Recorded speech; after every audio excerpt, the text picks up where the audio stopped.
China is battling a new disease outbreak and talking about a fresh round of lockdowns. This time it's influenza. Official data says there are 400 cases, but we know a thing or two about how China maintains data, so discount that.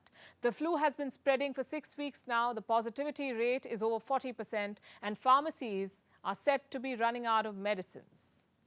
This is almost a repeat of what China saw during the last wave of the Wuhan virus.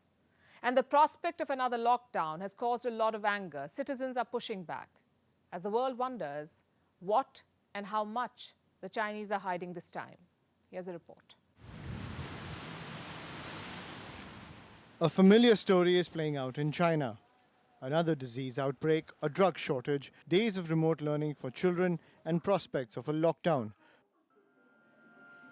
No, this isn't the Wuhan virus we're talking about, it's the influenza outbreak. China has been seeing a steady rise in cases of flu since February. On last count, China recorded 390 cases of flu. The positivity rate jumped from 41.6% from 25.1% in 1 week. But given Beijing's tendency of suppressing data, the real figure remains unclear. Influenza A, which is the common flu virus, is said to have been responsible for 99% of the flu cases detected in China. Its symptoms include fever, aches, headaches, and diarrhea. The WHO says the rise in infections is due to simultaneous transmission of two influenza A virus subtypes. One is the H1N1 and the other is H3N2. The flu, however, is reportedly seasonal. It's also been noticed in other countries. But in China's case, it's taking a toll on school-going children. My child vomited twice yesterday.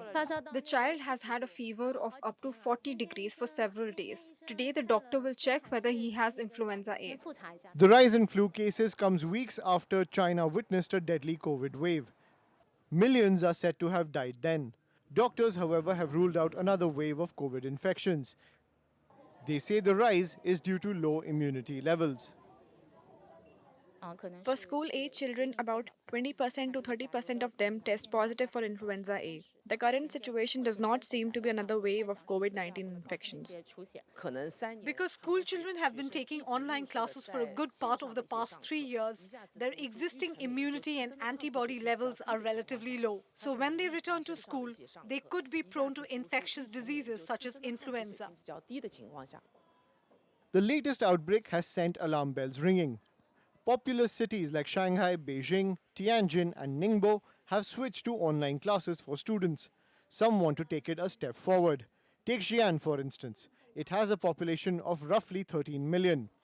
Officials have warned of a lockdown if things get out of hand. Municipal authorities in Xi'an last week presented a 4-level response system. This keeping in mind the severity of the situation. If the outbreak gets worse, authorities say they're prepared to enforce pandemic-style lockdowns to curb the infections. That's right, a lockdown for a flu outbreak. And it seems it has already taken the first step in this process.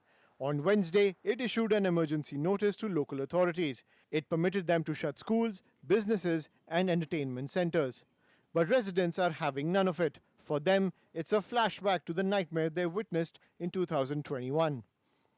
You see, China's radical measures are no secret.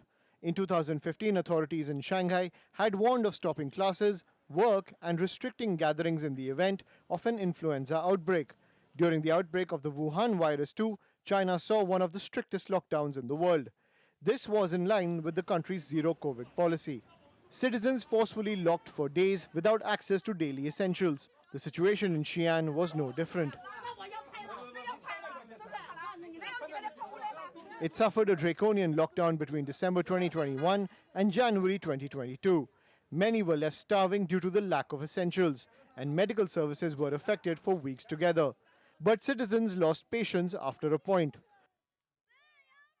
After almost 2 years of strict lockdowns, large-scale protests were witnessed on the streets of China, calling for an end to restrictions.